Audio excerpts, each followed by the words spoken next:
You're listening to The Edge with Mark Thompson. Hey, thanks for being here. If you've never been here before, I'll tell you that we generally front-load the show with some politics, and then we get into any number of conversations with everything from entertainers and filmmakers and musicians to politicians and to political pundits. So we could do a whole show on politics, conceivably. But I mentioned that, so if you're not into politics, you can just skip past the politics and you'll get to the other conversations. And likewise, if you're just into the politics, then you can just listen to the politics and not check out the other conversation. And if you have a little taste for both, well, then you can listen to the first part and you can listen to the second part. There's a new movie out. It's called Lez Bomb. It is the story of a girl who wants to come out as a lesbian to her parents at Thanksgiving. And she actually is going to bring her girlfriend with her for this announcement in front of the family. It's very funny, and the writer, director, and star of that film is with us in the second half of the show. Her name is Jenna Laurenzo. The first part of the show, we talked to an investigative journalist who was part of the team that broke wide open what's going on in Georgia and the way the elections are handled down there. You know, if you've been following that situation at all,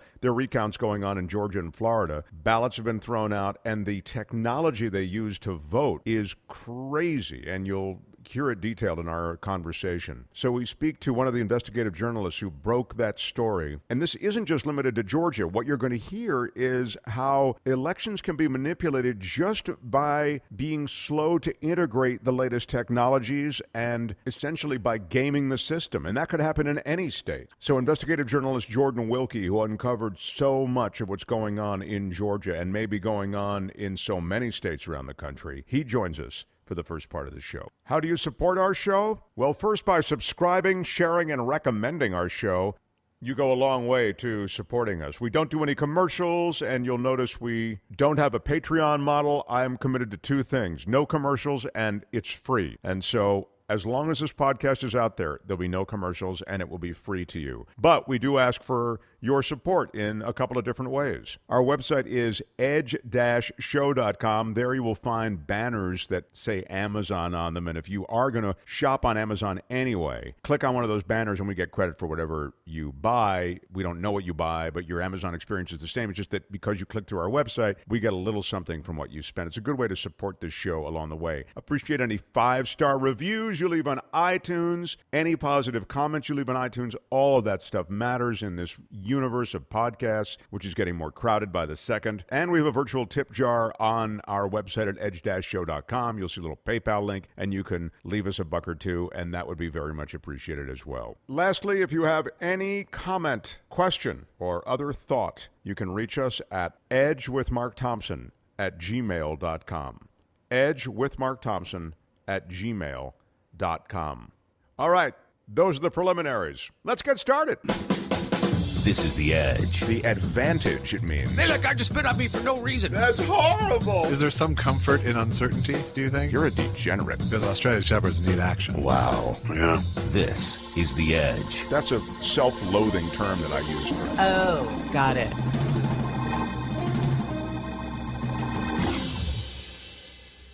edge-show.com. Stupid. Why is there dash? edge-show.com. Edge-show.com. Here we are, the most powerful nation on earth, and we've got a voting problem. I mean, if you consider a problem that not everybody's vote is counted, and that, I think, by anybody's yardstick, is a huge issue. But what is going on in Georgia transcends the normal voter suppression issue, which includes throwing out ballots, thrown out, in this case of Georgia, by the Secretary of State, who is also running for governor. The other thing that's happening in Georgia is that there is a huge election security crisis associated with the technology they use to vote. And this story has been blown open by a small group of journalists who have worked diligently and have exposed a hacking issue in the state of Georgia. The website is whowhatwhy.org. And the investigative journalist who broke this story, Jordan Wilkie, welcome. Glad to be on. You did this investigative piece for whowhatwhy.org, and you did it with another journalist named Timothy Pratt. It was a series of pieces, but the upshot of this is massive voter suppression that's going on in Georgia, with ballots being thrown out, disallowed. Can you give us the snapshot of what was going on, how you found out what was happening and what happened subsequently? I believe you're talking about the Gwinnett County story, and we've done a follow-up on it on Election Day. And we started looking into mail-in absentee ballots. We have to say mail-in absentee ballots because early voting in Georgia is also considered absentee. And there was a big push for it because Georgia's election system is so vulnerable, famously vulnerable, that people wanted to put their ballots on paper. And if the ballot is on paper, that part of the election can be audited. If it's on the computer, on the electronic voting machines, the election cannot be audited. So you have this huge bump in people voting by mail, but there hadn't been any scrutiny of how prepared Georgia was, or any of the counties were, to work with the mail-in absentee ballots. So we looked into that, and we found that thousands of people across the state, and probably many, many, many thousands, because almost half the counties, or actually well over half the counties, don't report the number of rejections that they're issuing. So we just started digging, and the story there was pretty apparent as soon as we looked. You talk about how vulnerable the voting process is there in Georgia, and that was one of the things that sort of made you want to look more closely at the process. When you say it's vulnerable, what do you mean by that? I mean, it's really hard to figure out a place to start. So Georgia elected to use electronic voting machines, as did several other states after the 2002 Help America Vote Act, which was inspired by the Hanging Chad crisis in Florida in 2000. And so what Georgia is currently voting on is essentially large computer screen size, handheld touchscreen computers from 2002. I don't know if anyone had a touchscreen computer, a touchscreen phone of the first generation, but they can imagine how many mistakes they would have made trying to select something on a ballot if they were using those phones. I mean, you touch something on the bottom of the screen, something on the top lights up, and there have been dozens and dozens of reports at least, and these are just the ones that, are from people that I'm connected with through my sources, where someone's trying to select one candidate and another candidate is highlighted. And then they get to the summary page, and the summary page says they voted for people that they didn't intend to vote for, so they have to go back. So when I say it's insecure, they're using old technology, and then the problem is the technology they're using isn't, when you talk about cybersecurity, there's almost no preparation for making the flow of information secure, and to top all of that off, there's no way to audit the election. So the way that the information is saved on these machines is it doesn't show each individual vote. It doesn't show each individual ballot like you can on paper.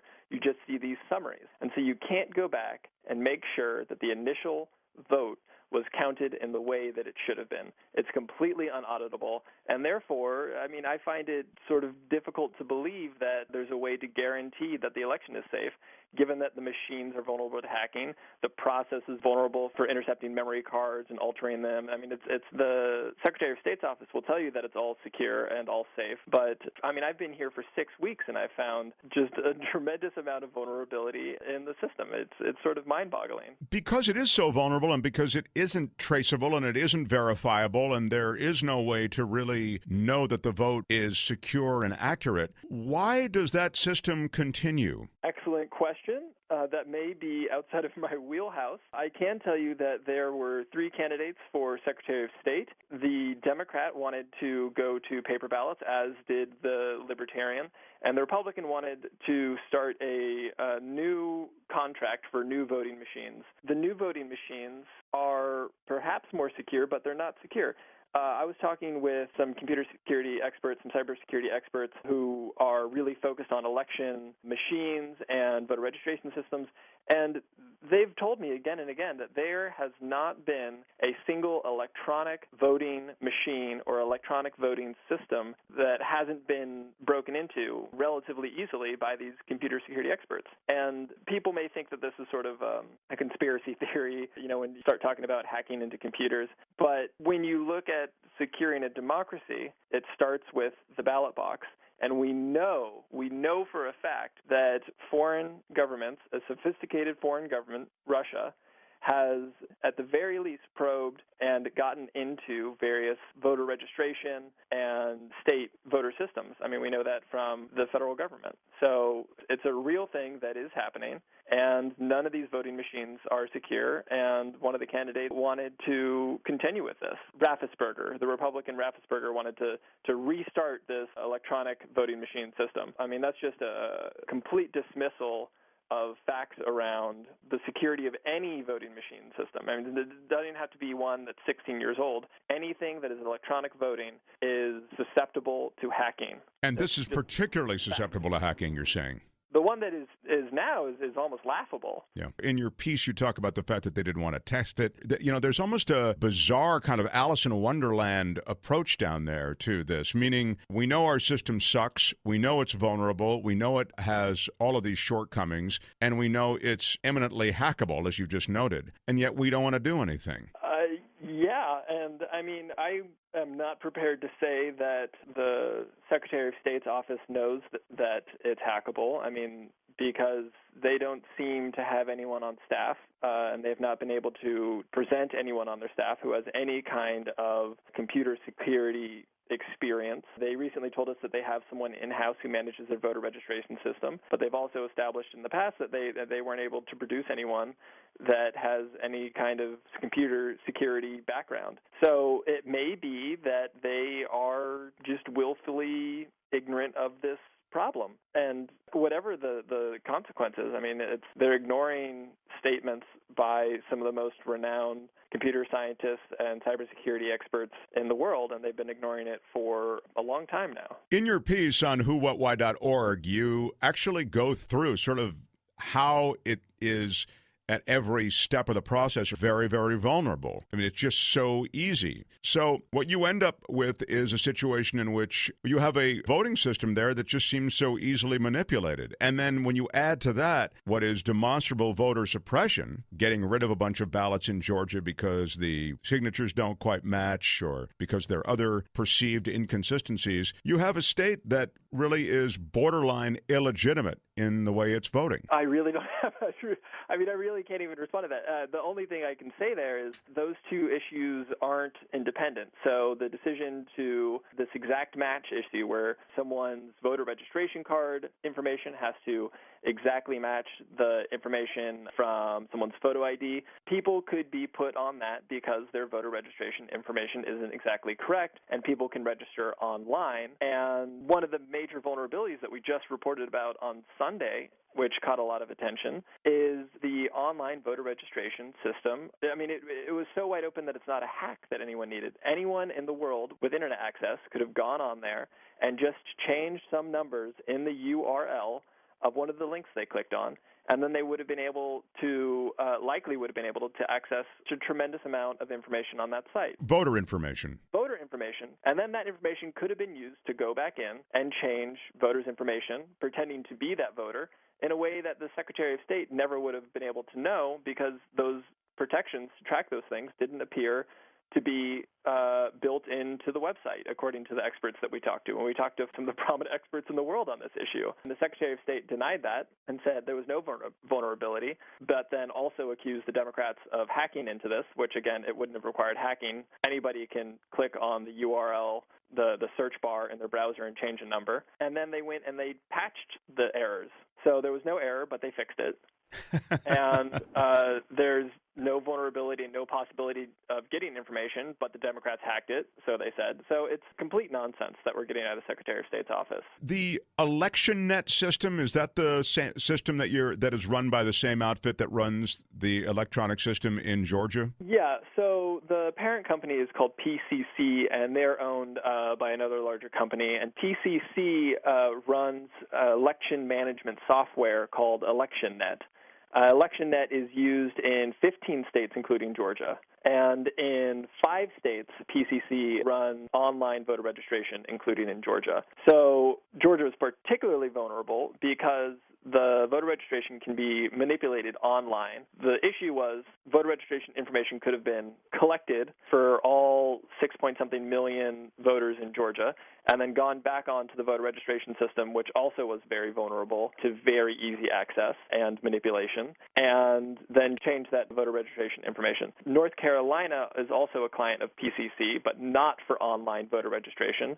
And one of our experts looked at the vulnerability in their system and said there was a very similar error in their voter information website, but because North Carolina doesn't have online voter registration, the vulnerability overall was a lot less severe. Were this the first time, but this has happened before. In your piece, you talk about the fact that it would be the fourth time that private information of every voter in Georgia, as well as other information related to voting, has been exposed. It happened in 2015, it happened in 2016, it happened in 2017. So this isn't their first rodeo with this. No, and to clarify one point on that, what happened in 2016 and 2017 was actually the same event. A computer security expert, Logan Lamb, was looking at the KSU. Kennesaw State University was, at that time, running the voter registration system for all of Georgia, and he went to look at that system and found that completely wide open, without any password protection, just sitting out on the web, was all of the voter registration system that he could have downloaded and changed, and it was completely open, and anybody could have done it. And so he notified KSU, and 7 months later, he and another computer security expert went and looked online, and it hadn't been fixed. So that's the same incident, and because it was noticed in 2016, there's no way to know how long it had been sitting up there. And then they failed to do a proper investigation.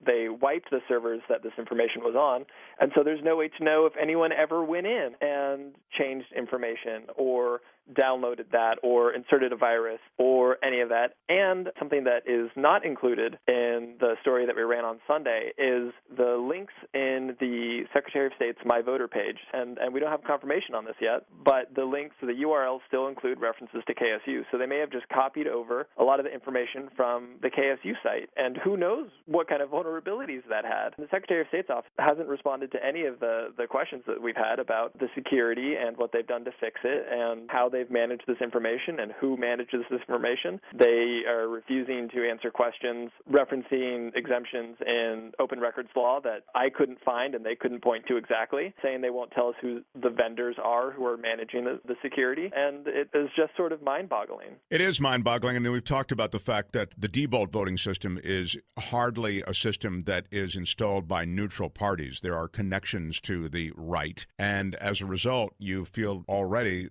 as though that's a manipulatable system that is not auditable. But what's so startling about some of the pieces that you've done, and we're going to have links to it on our website, is you point to just how the system is essentially laid bare for anyone to have at it. I mean, the default voting system thing, I immediately ascribe to a right-wing conspiracy. I mean, if you want to go that way, certainly it's controlled by, as I say, a company with connections to the right. And since it's not auditable, you feel like, all right, that's shady. I don't understand why that happens. But in the cases that you detail, it just seems as though it's kind of clunky, ham-fisted computer science that goes on here. It's not done to deliberately subvert the vote, it wouldn't seem. From where I sit, I'm trying to figure out why it's going on beyond just incompetence. I don't see the ends of the GOP, who are in control of Georgia, being well served necessarily by their system being so open and hackable. I don't know the answer to that. It is something that I'm looking into. And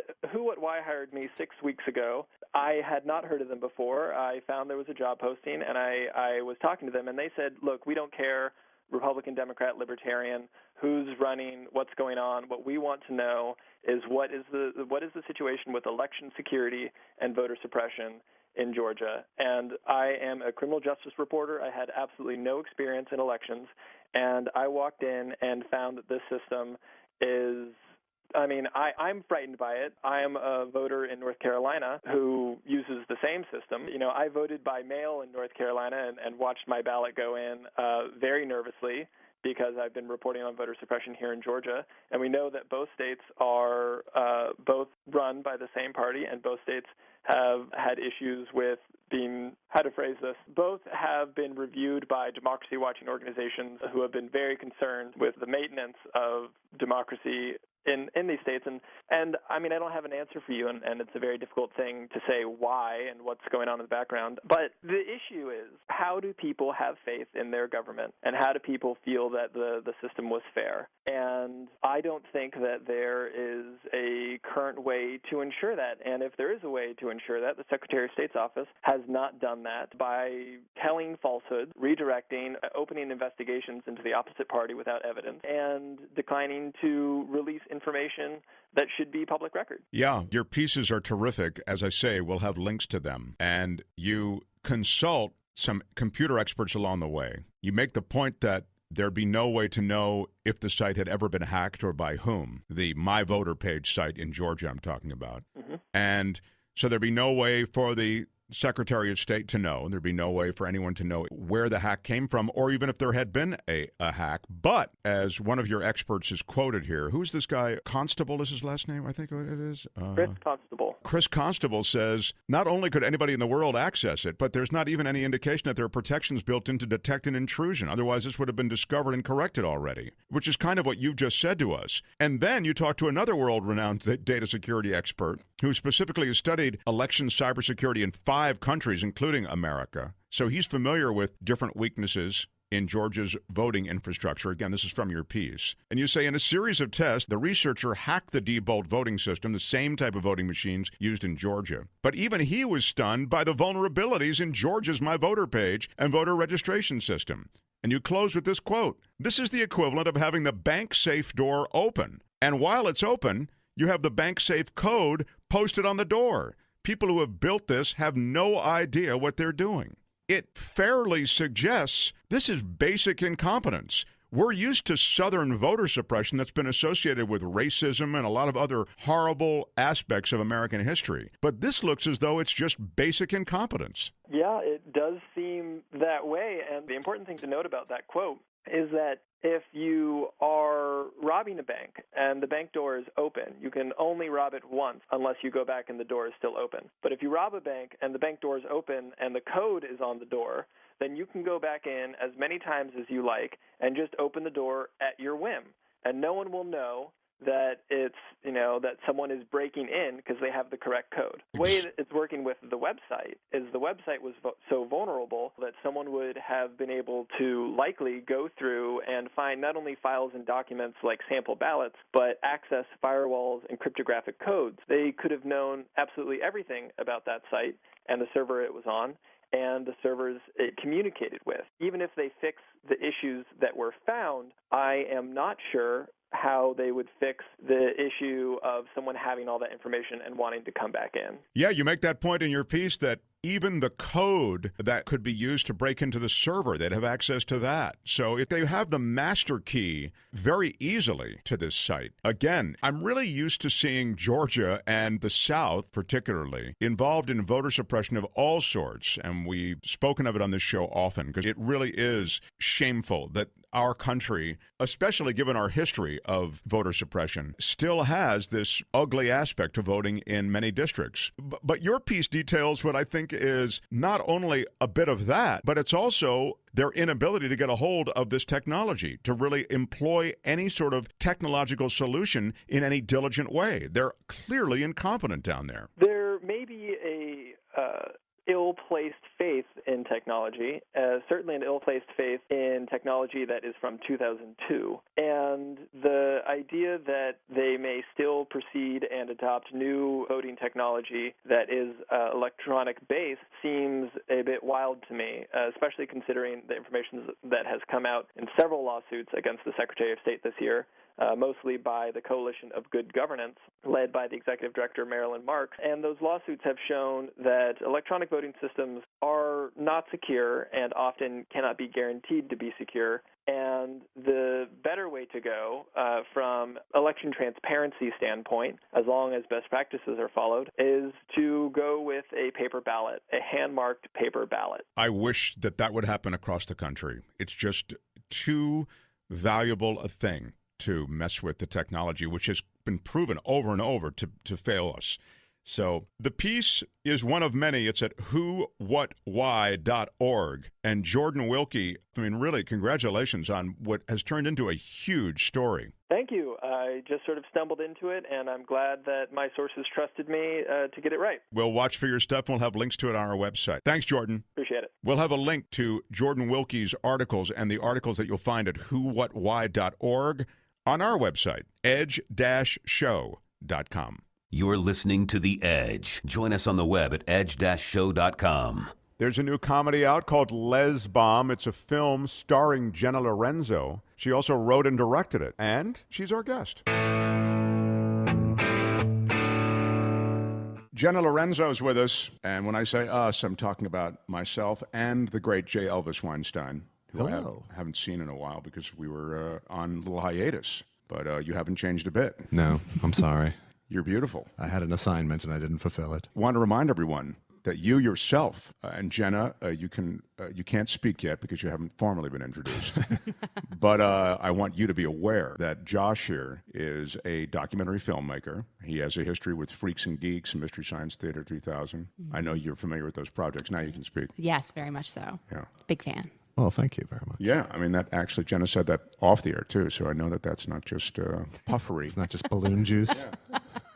So, Josh, I did want to acknowledge your presence and also remind people that your movie's still streaming. It is on Amazon Prime. I Need You to Kill, it's called. And it's about the stand-up scene in Asia and 3 American comics who are all super funny, Tom Segura, Chad Daniels, and Pete Lee. And watch it. Yeah, good job. Thanks. I know what I'm doing later. There you go. You got one board. stream. And Josh also has a podcast of his own. I do with Andy Kindler. It's called Thought Spiral. Okay. I think Josh's plugs are done. I think so, too. Let's get to Jenna Laurenzo. Jenna Laurenzo has a new movie. It's called Lez Bomb. Jenna, were you just starring in this film, it would be impressive enough. But you wrote, directed, and starred in this film. And it's a real movie. No, you know what I'm saying? I mean, that's quite As opposed to a documentary, I think. No, it's so funny. It's a tour de force. Yeah, my best friend said the same thing too when she came to. We premiered it at Gina Davis's Bentonville Film Festival, Okay. and I was like so happy that so many people flew to Arkansas for it, including my best friend. And like the movie stopped, and she's like, "Oh my God, it's like an actual movie," and I was like, "I don't know what everybody thinks I've been doing." They were all calling it a skit behind your back. Well, it is hard to get a movie together. It's hard enough to write a movie, and then to direct a film is very difficult. And then to star on top of that, I just think it's very, very difficult. So you wrote, directed, and starred. And then when we say a real movie, mention some of the other people who are in the movie. Yeah, we were very fortunate to get people like Bruce Dern and Cloris Leachman and Kevin Pollak. It was he said yes, and then things started to really come together. And Elaine Hendricks is in there. Kevin Pollak was the green light? Well, yeah. I'm sorry. We were, Sorry, we started trying to cast, and it was tough because it was the first time director, Right. and we just people weren't reading the script, and we were able to get Kevin the script, and when he said yes, it was a lot easier Nice. to get the other cast. Gutenberg is Steve Gutenberg? Oh, the Goot, yeah. And he's brilliant. I had no idea what to expect. And the first day that he came on set, we threw him into a trunk of a car. And I was like, I hope he's nice. You know? And he just showed up and he was so excited. And he was like talking to my dad about gardening. And I was like, oh my God, he surpassed all of my expectations. Cloris Leachman seems like the biggest wild card to me, really. In life and in the Yes, script. yes. Yeah. She's such a firecracker. Yeah. She kept putting on her lipstick. Like she had this bright pink lipstick, or she'd be like, give me a Kleenex. This is gonna be funny with a Kleenex. And I was like, oh God, I love her. Yeah. Yeah, you have a lot of people who are not only actors and performers, but they seem as though they could help in the creative process to whatever extent that's going on in the moment. Mm-hmm. Yeah, it was really a crash course. It felt like a master class in a lot of ways, particularly when I got to the edit, because seeing some of the choices that Bruce and Cloris made, you're like, this is why they're legends. Because they're just like bold and spontaneous, but it's like, it's so grounded in the character. And they like always gave me something to edit to that would make it anything funnier than it was on page. They just heighten the... And did they give you lots of choices, or did they pick a thing and go with it? Or? Tons of choices. Yeah. And like sometimes I was like, whoa. And sometimes it was like, I was like, I don't know if that's going to work. And then it ended up being like a laugh out loud moment in the script, Right. in the movie. Yeah. There's a moment where Kevin says, there's a line like, we're big fans of, it's not literally this. I'm sorry, Jenna, this is probably awful what I'm doing. But, I'm hurting for her. I know Josh is thinking, yeah, This is such a shitty thing that you did with her, where you're quoting back her movie to her. someone says we're big fans of Austin, and Pollock just says we are. Oh, Austin's part of the family. Is he? Yeah, that's it. Yeah. Thank you. That's it. Thank you. That's what it is. But the reason I'm focusing on that is there's a lot of dialogue like that where I feel as though, wow, that's such a quick. It's so funny, and yet you have to have that line in there, or is that a line that's improv in the moment? So that line was not improvised. However, there are a few improvised lines that are sprinkled in, particularly with Bruce Dern's character. So we shot the entire movie in 15 days. Wow. So there just wasn't a lot of time for improvisation. Yeah. It was like, got to keep it moving, yeah. people. But Kevin definitely threw in a few gems, and as did Bruce. And the two of them, you kind of they're so quick. Right. The way Bruce Dern says things, he makes choices in the way he says it, and they're so funny. I mean, God, it's really effective. So, but let me step back. This movie has a very basic premise, which I think can sometimes really be a great thing in a comedy. You know what I mean? It's not super complicated, the premise. What is it, Jenna? So the character that I play is trying to bring my girlfriend home for Thanksgiving to meet the family, and under the pretense that I'll be coming out. But then my male roommate shows up unannounced, and my family thinks I'm coming to say that we're together. So then my girlfriend shows up and is like, why the hell does everyone think you're with him? Right. Now, this is an experience you've had, or you're a lesbian, are you not? Yeah. Okay. So are you drawing on... Funny enough, during the screening the other night, I was hiding in the lobby, and this guy came out, and we started chatting, and then he asked me out. I'm like, you're watching my movie, Lez Bomb, in there. Like, Wow. Well, we always think we can turn Come one. see my movie, Chutzpah Bomb. Yeah, that's a confident man. Yeah. So I'm like blown away to do that. I mean, you obviously, you sort of created this world in your short, it seems like, but to direct a feature, your first feature, and star in it seems like an incredible stress wave. Oh, yeah. It was so stressful. I mean, my intention wasn't to star in it or direct it, but I had spent 6 years trying to attach a star and a director with no money. It's challenging. Right. and I just hit this point where I was like, I'm going to just have to do it myself, or it's just never going to happen. Yeah. And I felt like we're at a time that I can't believe that there's no lesbian holiday rom-coms with a happy ending. Right. I'm just like, where are they all? And so I had to do proof. I was like, I'll do it myself, and I did that proof of concept Girl Night Stand. And how does Girl, and just what Josh has seen it, I have not, and Girl Night Stand is what? So it was I made it to serve as a proof of concept of what it would look like if I wrote, directed, and starred, and then it could serve as like a prequel to Lez Bomb, or if I wanted to do like a TV show one day, I could use it as like a slice of life moment in like a pilot episode. So that was the first experience that your character has in the short, right? Yeah. As a lesbian. And was this your own decision to do that, or did someone go, you need to do a proof of concept? I just figured, based on my experience, to get people to like read anything is hard, but if they can watch something, it's just a lot easier. So We're in a show don't tell world right now. yeah, exactly. How long was the short? It was under 10 minutes, like 9 something. Was it hard for you? What is your background? I was going to ask, was it hard for you to get a lot of these variables to come together? And you sort of suggest that, yeah, I mean, it's hard to get. That's the reason I ended up directing and writing and starring myself. But ultimately, you put together a super buff cast. I mean, but I guess what I'm getting at is this really was your first feature project. Yes. I mean, In a lot of ways. Yeah, for sure. Had you acted in features before? Very small parts in very small films. Okay. Well, they're all big in their own way, but you know what I mean. Sure. Yeah. But I was thrown into the deep end a lot of ways in this film, but I don't think I would have done it any differently looking back. And it moved so quickly that I wasn't really given the opportunity to be super stressed because there were like so many decisions that need to be made Right. as we were approaching production. what do you do during the 6 years is what you said?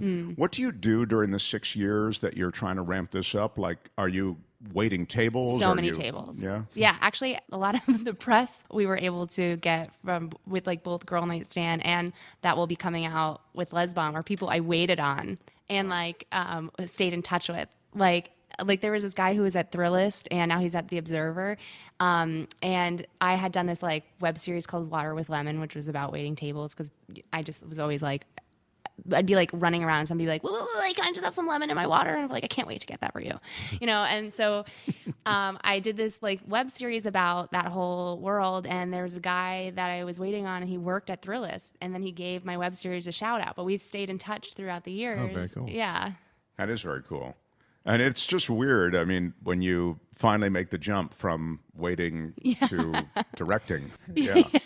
There's something about it that's playing sports though, because it's like everybody likes to like gather in the corner and like bitch about it. But then you kind of like miss like talking about like table 9 and like what or like So you were in Manhattan waiting tables? Yeah. Yeah. What kind of restaurant was it? So a few. There was this place called 7A that was in the East Village. That place was crazy. Like during like SantaCon one year, I just remember I had to like evaluate my life because like the manager like calmly came over to me and she was like, "Can you please ask the 2 Santas in the booth to stop having sex?" And I was like, "This is where we are?" That, by the way, that should be a management thing. Why should the server have Absolutely. to do that? Yes. Yeah. And when you chose those places that you were going to serve, by the way, you see, you're not going to get these questions in other. People are going to ask you about the entertainment project. I want to know about the. I'm into Santa fucking now. Yeah. But when you're choosing a place that you're going to wait tables, do you go high end? Like you went Village. Yeah. Village is sort of funky cool, right? Yeah. No, the first job I ever took was this bar in Hell's Kitchen, and I looked at it and I was like, I'm gonna get into trouble there, and it's gonna be funny. I'm gonna work there. And I remember I like never bartended in my life, and I walked in and I was like, "Can I bartend here?" They're like, "Have you bartended?" And I was like, "Yeah." And The old actor trick. like, I always say yeah. Do you ride horses? Of course I do. I got a saddle right here in the trunk. to this day, I still cannot make a drink. All those years, I can't make a drink. That's really great. Sometimes it's more important just to be the genial, Right. soul So when behind you're the looking bar. for waiting jobs, do you choose places that you would go as a customer, or do you choose places you wouldn't? I often chose places that I thought that none of my friends would come in. Okay. And then, but also I would meet like really interesting people. Okay. Yeah. Different world, but a palatable world. Yeah. Okay. You've written a comedy, so you've got you've got comedy instincts, but you weren't a comedian, were you? No, I was never. I mean, I took a class or two at like UCB. I always thought that improv world was fun, and I'm a sucker for a laugh. I'm a good audience member, but I just never was a comedian. But I love watching shows. I'm sort of awestruck by how you put this whole thing together. I'm just wondering then, how do you put the script together with making sure that it has got the comedic beats that you want? Do you send it to friends who have also perhaps written comedy scripts, or you have a mentor in this case, or how does that work? Gosh, you're the first person that's asked me that. I don't. With comedy, I had an acting teacher once that was like, comedy's like sports. The ball either goes in the net or it doesn't, and there's like a feeling I'm looking for. Right. It's like it feels rhythmically right. Well, at a certain point, it's all about your taste. Right. And if you trust your taste, then you can do things with conviction and know what you're doing, it seems like, to me. Yeah, there's like And I mean, so that's all I'm peddling in my life is my taste, That's It's that good way to put it. does the moment Yeah, play? does it land? Does it like? Because I can like. Oh, sometimes I'll watch something and I'm like, oh, I just wish it's like a frame too long or a frame too, and so and that is just my personal taste. And then with this film, I really tried to make sure I was like it hit me the way I wanted. And then and my executive producer is Bobby Farrelly, and he. In the edit, I felt like he came and he sat with us for a while, and it was like funny because he's obviously where he's used to working was not like the living room of my editor, Yeah, right. Like, welcome to our suite. But we would talk about like comedic beats and allowing a little breath for the laughter and stuff. And so I took a lot out of that whole experience. The edit is really important in comedy, isn't it? I mean, if you, as you say, if you linger on a shot too long or linger on a moment too long or not long enough, you can lose the laugh. You can blow it. Yeah, you can blow Yeah. it easily, and you can blow something that played great on stage. Yeah. And vice versa. You can save something that didn't. Right. Yeah, totally. And how did you meet Bobby Farrelly? So I was at a festival with Girl Night Stand. Tell everybody who Bobby Farrelly is. So Bobby Farrelly, Dumb and Dumber, Something About Mary. He's got a brother, right? Yeah, Bobby and Peter, the Farrelly brothers. So he has farce chops. Yeah. The only time I ever got detention was because I quoted Dumb and Dumber in a chemistry class because they said something was like never gonna happen, and I was like, well, what happened, like 1 in whatever, and she was like, well, maybe, and I was like, so you're telling me there's a chance? And I got detention. Wow. There you go. I mean, I grew up watching those movies and over and over and over again, and so I took a lot away from probably that, and that wanting to make something that people could watch repeatedly and always pick up something new that they might have missed the first time. I'm sorry, so how did you meet him? Oh, sorry. So I was at ITV Fest in Vermont with Girl Next Stand, and he saw that and he liked it. And then my producer, Rob Moran, who he plays the father in South of Nowhere, which is a story with an LGBTQ storyline. He'd already came on to produce Lez Bomb, and I said, Rob, I'm at ITV Fest and Bobby's here. And Rob's been in the Fairley Brother movies. And so he introduced us, and we had dinner, and we were talking about Lez Bomb, and slowly but surely he sort of read the script and then came on board, and then he was the executive producer, and it was just kind of serendipitous and miraculous. And Yeah, I mean, that's a great get. yeah. So when it was all said and done, did you feel were you the director you wanted to be? Did you feel? Yeah.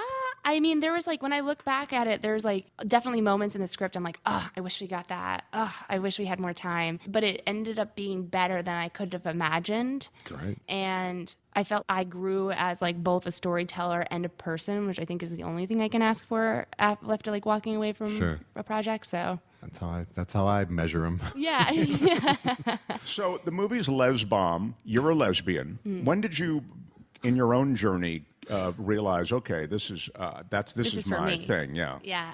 It was after college. I mean, I sort of during college there was sprinklings of oh, this is what's happening, and I don't feel like dealing with it. But it was after college that I came out. Usually the stories are that, even people I associate with sort of the movement, the lesbian movement, talk about having dated guys, and that because that's just the course of the culture, right? Right. And that was the same for you. Yeah, because I always had boyfriends in high school.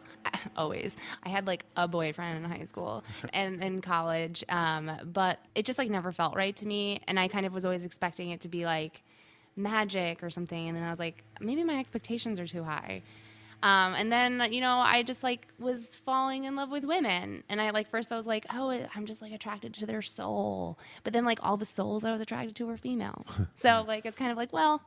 And so did you resist coming out to yourself, or was it just you're just on the road to find out what the answer is? Yeah, I felt like that. I also don't like to commit to labels, and I don't like to commit to anything, let alone labels. So I don't know. I have to say Lez Bomb is a pretty strong label. Lez Bomb is a great title, by the way, because that's what's happening here, right? She's dropping the bomb of being a lesbian, right? Yeah. Yeah, totally. I know. And with that, I was kind of well, now people know, there's it's a dysfunctional family story, but you're getting, Right. you're getting some lady. It's not the Les ambush. Yeah, yeah, totally. With Girl Next Stand, I remember when I was going through festivals, there was this one place where this woman raised her hand and was I don't agree with your lifestyle. I'm you showed up to this movie. I'm always kind of it's like a restaurant. It's if you're starving and you're really wanting Italian food and don't walk into my Chinese restaurant and be why aren't you serving Italian? Well, who goes to a film festival and challenges people's lifestyle? Thank you. I was just about to think, are you kidding me? At a film festival, somebody's makes a comment like that? Honey, you're at the wrong. Focus on the family fest or something. Did the bus stop early or something? What happened? I know people are always surprised by this, and I'm yeah, people have very strong opinions still. God, did you have a moment where where you're coming out to your family? I mean, you must have that, right? Or do they just kind of know? No, my parents had zero idea. It felt like I sideswiped them. I had this friend, I had a special friend that I brought her to dinner, and then she had one too many drinks and was looking at me like she loved me. And then my mom was you need to stop hanging around with her. She was all what's happening here? And so she called me out on it. And then it was kind of my lack of clarity that really confused them, because I was I'm just figuring it out. I'm confused. I could go both ways. And so my parents were just kind of vacillating on my vacillation, and then finally I just was no, I'm not going to be dating men ever again.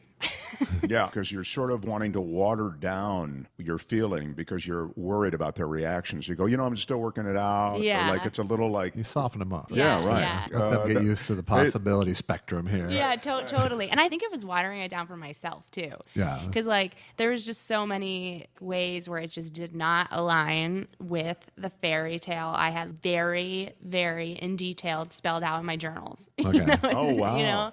And so like it's kind of I felt like I had to personally come to terms with it myself. I think that's true of a lot of people I know. It seems like it comes at a different time in everyone's life, but there is a point where you have to come out to yourself, essentially. Right. That seems way harder than coming out to others because, once you've established it with yourself, you have ground to stand on. Yeah, exactly. So you're married, though, to somebody, right? Yeah. And that person's a girl. Yeah. Okay. She's Irish. She's from Ireland. Is that... Yeah. Oh, does she have that accent? Yeah, she does. Oh, that's so great. Yeah, she grew up on a dairy farm, like an actual farm. Like vast green lands. The first time I met her father, he handed me sticks to help like herd the cows, and I was like, I am in over my head. My mother-in-law is row house in Dublin, born too. Is that right? Yeah. Allison was born in England and then moved to India and then back to England and then here. But her mom's from Dublin and her dad's from India, from Calcutta. Wow. That's very cool. Do you have any questions for Josh about his background? I'm like, I love India. He's an anti-immigration Republican in California, so I call him the Dalai Limbaugh. Come on! J.Elvis Weinstein, everybody. Thank you very much. So you live in New York, but you're doing a lot of work out here. Yeah. Because this is where Hollywood magic is. happens. Yeah, this is where it all happens. But you did put this whole project together from a New York perch. Yeah, and after we had 2 blizzards during production, I know now why everything's shot out here.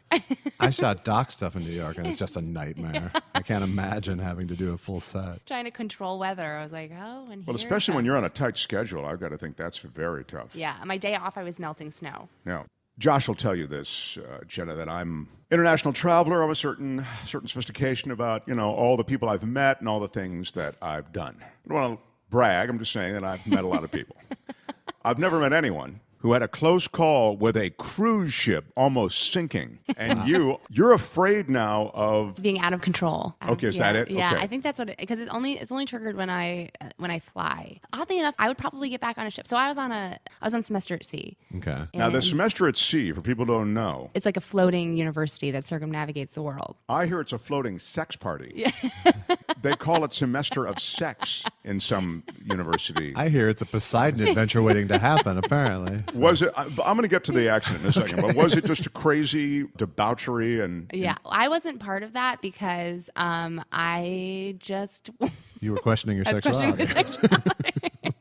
Actually, I'm writing this thing about this right now because this is so funny. This is coming up. So my whole thing was I couldn't believe I was going to die and nobody knew I was a lesbian. And that's what I was thinking in my when I was staring my mortality in the face. I just had to laugh because I was so mad. It was nothing like Titanic. It was not romantic, and no one. And they assigned me to this So we were in a terrible storm system, and there was 40-foot swells and 115-mile-per-hour winds, and then we were hit by a 50-foot rogue wave, which crashed into the bridge, and then the engines failed, and so if you're if you can't steer against the waves, you're sort of at the mercy of the You're swell. a cork. Yeah. And so we were rocking, and there was an extended period of time where we were 5 degrees from capsizing. Oh my God. And you just and they're like, everybody report to your whatever. But anybody with you look out the window and you're like, there's no way we can evacuate this ship. There's absolutely no rhyme or reason. And then there was just mayhem. And I think at that age too, everybody is trying to figure out how far they can go with their reaction, but still look cool. Be dramatically correct. Yeah, and then it's there's this quiet panic, and at some point I was on one of the highest levels, so the rocking was a lot. So they put girls with guys on that level to hold on to you, and so I was assigned this guy who was up to my shoulders that was supposed to be holding on to me, and Hang on. Yeah, and I'm We're gonna get through this. Yeah, and I was like, I should hold on to you, and I didn't know his name for 4 hours, and he's holding me with his legs, and I was like, I need to, and no one knows I'm gay. I was like, this is the worst. That's really great. Did you consider coming out in a bottle and throwing it over? Yeah, I know. I was like, maybe this is it. Maybe this is when I do it. I don't know. So how long were you guys at sea without, was it hours that you had no engines and you're being buffeted like that? Well, they had gotten a engine up, I believe, in 40 minutes, and then they slowly got the rest of the engines. And the details are very blurry because it was just kind of mayhem. And was it dark? Was the power out? I remember the Mayday signal, hearing that sound at it was really early in the morning, so it was light out. Wow, the Mayday signal. What does that sound like? All of a sudden, just this horn or siren. It's like I just heard it and I was like, oh, this is it, and then the DN. Wow, because it had been a storm, so you knew that you were worried already. It had been rocking very bad for a few days up to that, and then it just got real bad. The night before, the grand piano had been ripped out of the floor and thrown across. Wow. And so it was just it was insane. Which is one of the greatest sounds, by the way.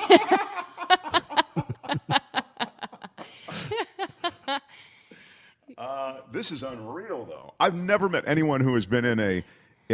This is a cruise ship we're talking about. This isn't some 50-footer. No. And every time I go out to the water and on the piers in Manhattan or Jersey City, and I watch the cruise ships go by, and every single time I turn to my wife and I was like, imagine that thing getting hit by a giant wave. No. That's what Mama went through. Yeah. It's got to be a morning after.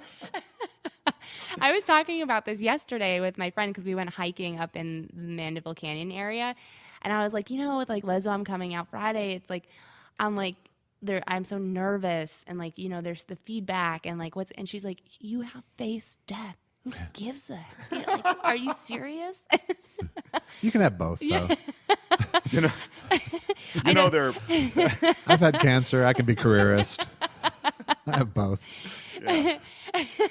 There are moments where people are like, did you feel enlightened after it happened? And I was like, honestly, I read my journals after that period of time, and it was so we lived, but we're going to Hawaii, and I have to get in a bathing suit, and I'm so not ready for bathing suit weather, but I didn't die, so that's good. Wow. But the thing that stuck with you after that was not wanting to be on a ship. It was not being in control of the situation. Yeah. I've learned to manage it, but when I'm stressed in general, it's hard to manage the anxiety. And it's just during the takeoff. And then I'm okay. But I just do some breathing. I'm definitely the person that's making the person next to me panic because I look crazy. So when you're flying, you go through kind of a ritual. Yeah. I do some breathing. Some japa. Wow. They're bringing back the Titanic, which I thought was a weird thing. You saw that, some right? Billionaires, yeah. Why would you do that? Yeah. It's literally Titanic. Can I take a Hindenburg there? It's a floating mausoleum. So the plan is this movie opens. Again, there's so many steps to this process. Mm-hmm. When a movie opens, you need distribution, which isn't that a thing? Yeah. Where you No, I'm serious. No, but here's my well, look, I come from TV. Mm-hmm. I remember when you get shows pulled together and you finally put all the pieces in place, still if they stick you on a Friday night at 9, you're screwed. Right. So similarly with a movie, that's why I'm kind of asking, because I it's my understanding, and also asking for the audience, that you can't once you put all the pieces in place, you still need to get it out to theaters or get the distribution is associated with getting your project out to as many people to see it as possible. Right. Yeah. So do you have to ride over that too? Yeah, that, learning how to navigate that was so interesting as well. And I had a lot of friends that were big champions and gave me great advice and helped point me in certain directions. And we ended up going with a distributor who's been really great. But the same thing, there are details that you can't control. In certain theaters, it being booked certain times, and it's what is this? Mm. And then trying to be scrappy about it and get other theaters to book it to sort of overcompensate. It's just it's kind of this endless chess game. Yeah, right. I mean, in a way, it's kind of interesting and maybe fun. But another way, it's a lot to deal with. Yeah. I mean, just when you go, Okay, I wrote, starred, and directed the movie, Right. and the edit is final, and we did all whatever color correction, and boom. Okay, now I got to go out there and try to get someone to see. I mean, it just like never ends. Yeah, it doesn't ever end. And I think that like there's something like really overwhelming about that, but also I enjoy a challenge. I'm always like, another challenge. And I'll be like, and my wife is always like, why are you getting stressed? Like you like this the best. Like when there's a problem that needs to be solved. Right. How did you propose to your wife, or did she propose to you? She proposed to me. And how did she do that? She had this like whole plan, which I ruined because she went looking for this beautiful. I talk about when I meditate and I imagine being under this tree. And she went out and on these hiking trails because we like to hike, and she knows I like waterfalls. And she found a waterfall and she found a tree that looked like what she'd imagined I was describing. And I have a thing with snakes, so we were like hiking up to the top, and someone's like, "Oh, I'd be really careful over there. We just saw something that sounded scary." Rattler. And so then I went sprinting in the opposite direction, and she had to chase after me, and she caught me on this bridge, and she was like holding me, but she was like, no, come back, come to the tree. And I was like, I don't want to go to the tree. She said, no, come to the tree. And I was like, you know how you feel about spiders? That's how I feel about snakes. So why are you trying to get me by the tree? And she was just like slowly tugging, and then I kind of was like, oh my God, I think I know what's happening. And then before I knew it, there was a ring in front of me. Oh, Yeah. that's nice. Is she in this world of entertainment, or? No, she's an engineer. Oh, that's cool. Yeah. Good. Yeah, So much better. Yeah. I think so. The yin and the yang of it. Yeah. Totally. You do yoga? Yeah. I love yoga. I mean, I felt like if I wasn't doing whatever this career is, I think my parents were terrified that I was going to like disappear into the mountaintops in some part of the world and go to a cave and try to find enlightenment. Were your parents totally cool with the lesbian thing? I mean, I don't think that they were like, it wasn't what they had expected. And then my mom just wanted to know the logistics of when she was getting grandchildren and how. It's, that to me seems like so often the response of like, Yeah. it's this selfish thing of I'm not getting grandchildren. Yeah. You know? Well, I mean, I don't know. My parents celebrate grandchildren because it's just the process of visiting with grandchildren, they say, is so great because it's pure love. You don't have to worry about discipline or any of that stuff. Right. But Josh is right. I mean, parents go right to that. Oh, for like sure. they view the marriage or the coupling or the partnership really as a means to an end, it seems. Yeah. And my dad also like really wanted to have a serious conversation to try to understand. He was like, so like when you go to a party and you're looking at the men, and you're looking at the women, like what do you feel with each? And I'm like, you know, and then my mom was like there's a line in the movie, what came out of my mom's mouth. She's like, I had a lesbian roommate in college. She told me I wasn't her type, and I was so insulted. And funny enough, that college roommate, so the film screened up in P-Town, and her college roommate saw the movie. Oh, wow. And I was like, did you tell her there's a shout out to her in the movie? That's great. Well, you know, your dad is asking a question that, in a way, you can't laugh at him for asking. Yeah, for sure. You know? No, God bless him for Yeah. trying And- to yeah, get and to he crack was, it. he was really trying to understand it because he was all like, you know, like with like a guy, there's like a very clear reaction that's physical that can't. Dad, are you asking me if I get a boner? Yeah, Is that what you're asking me? I know. That's exactly. I was like, Dad, I feel really uncomfortable right now.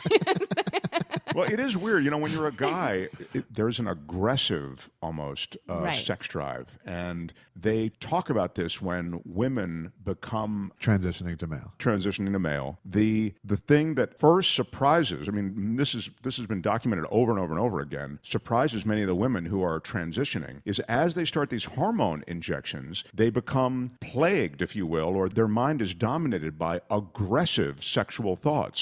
And it's been commented upon, like, how do men who operate normally, how do they operate normally with this cacophony Right. of crap going on, which is associated with aggressive sexual drive? So that's a long way of saying, so when your dad is there trying to understand your feeling, he's Right. literally like, Yeah, trying to like really, yeah. Yeah. It was very genuine. It Yeah. really was. Both of my parents were so genuine in like their questions. And like that's one of the things I wanted in Lez Bomb, particularly with the mother-daughter relationship. I was like, I feel like having this open dialogue would serve a lot of mothers out there that probably want to ask these questions, but like might not have been given the opportunity.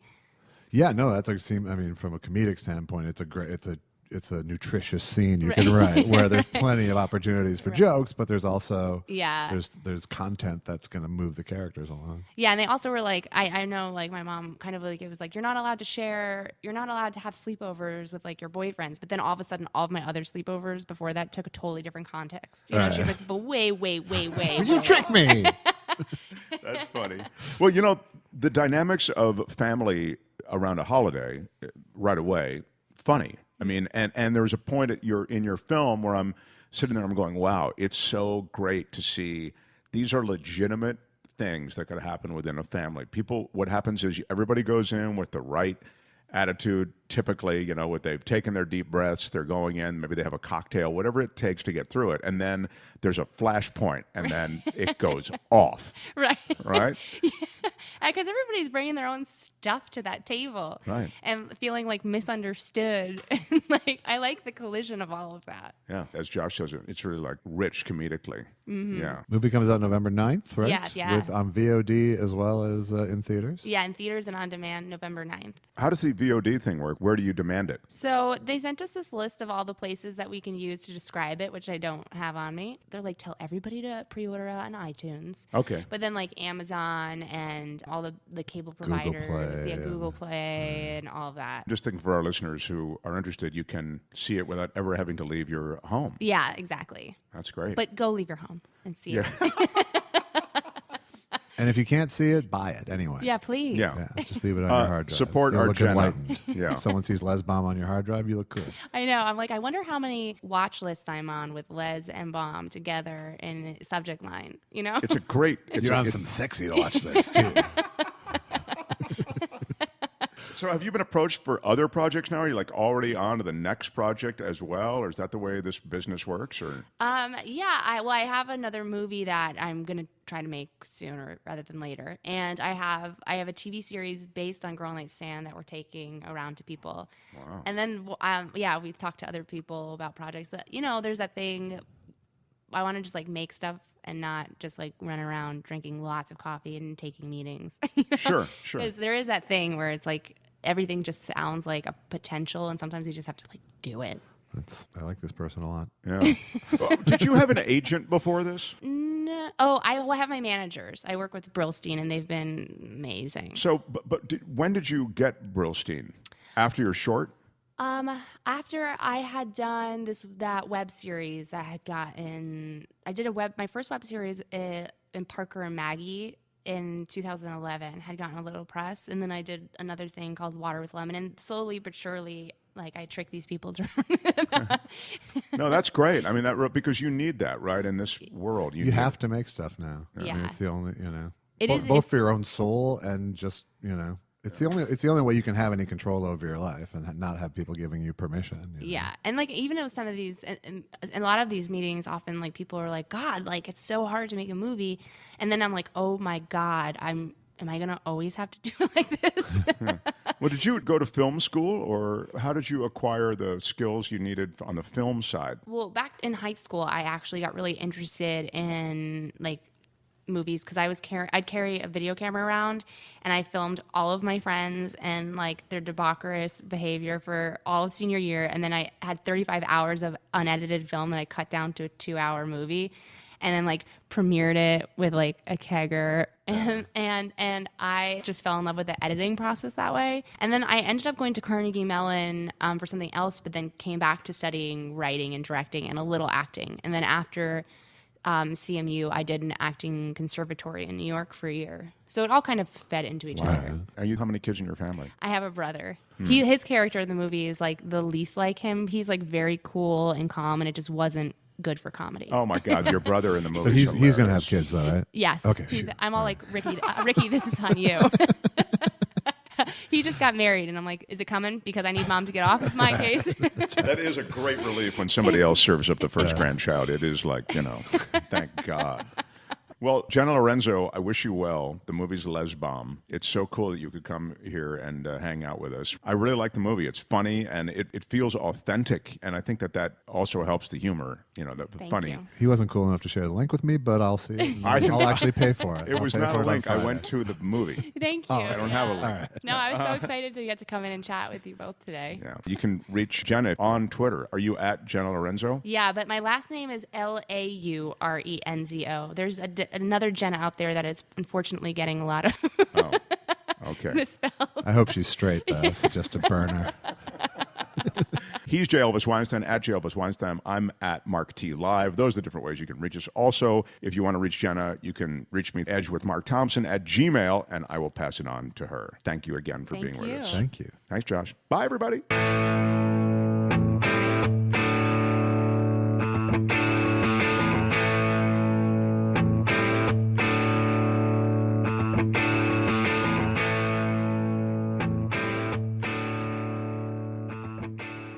Oh, okay. Let me just, It's just something. There we go. Yeah.